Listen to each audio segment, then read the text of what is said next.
ஊரே சிரிக்கும், என்னென்னமோ பண்ணிட்டு கிடக்குறான்னு.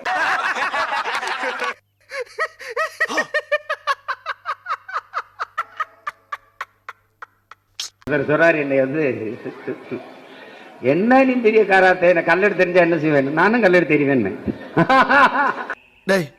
இவன் வேற என்னை ரொம்ப டார்ச்சர் பண்றான்டா. அவர் என்னை கேவலமா பேசுறாராம். நானும் கல்லெடு தெரிவேன். அப்ப நான் 12ஆம் படிச்சுட்டு இருந்தேன், +2. அவர் என்னை ரொம்ப அசிங்கமா பேசிட்டே இருந்துட்டாரு. ரொம்ப என்னால தாங்க முடியல. ஒரே ஒரு மிதி, ஒரு கிக்கு போட்டேன்.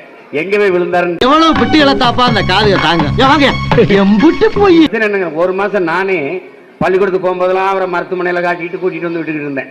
அந்த மாதிரி அதுக்கு தண்டனை ஆயிப்போச்சு. அதுல இருந்து யாரையும் அடிக்கல. இது எதுக்குப்பா அடிச்சு பிரச்சனை ஆகிற போதுன்னு அடிக்கிறது இல்லை. அதாவது வாய்க்கு வந்தபடி எல்லாம் பேசப்படாது. எதா இருந்தாலும் நியாயமா பேசணுமா இல்லையா?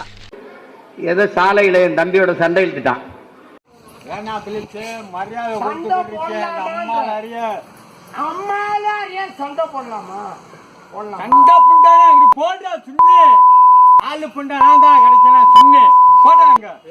அவன் இங்க வாங்க, இது 100 ரூபாய் இதை கேட்கறான்.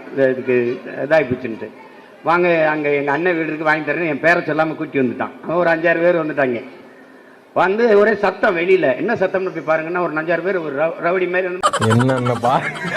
என்னென்ன சொல்றான் பாருங்க. கம்பி கட்டுற கதையெல்லாம் எடுத்து போடுறாங்க.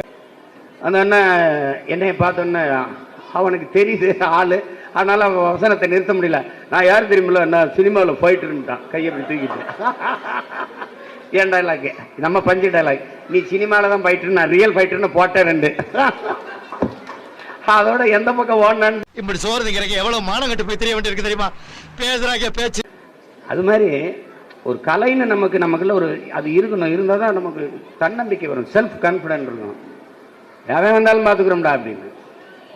கைப்பில்ல குரலி வித்த காட்டலாம், ஏமாந்துறாத. இல்லைன்னா என்னன்னா, தெருவில் ஒருத்தன் சத்தம் போட்டா கதவை சாத்திட்டு போடக்கூடாது, யாராங்க அப்படின்னு கேட்கணும். அதுக்கு உடம்புல வலுவும் திமிரும் இருக்கணும். 10 பேர் வந்தாலும் அடிக்கலாம்டா அப்படின்னு இருக்கணும். அதுக்கு இந்த கலை அவசியம். சைனீஸ் படங்களை போட்டு பார்ப்போம். அப்ப போட்டு பார்க்கும்போது ஒரு 3 மாஸ்டர்ஸ் உட்கார்ந்து பேசிக்கிறாங்க.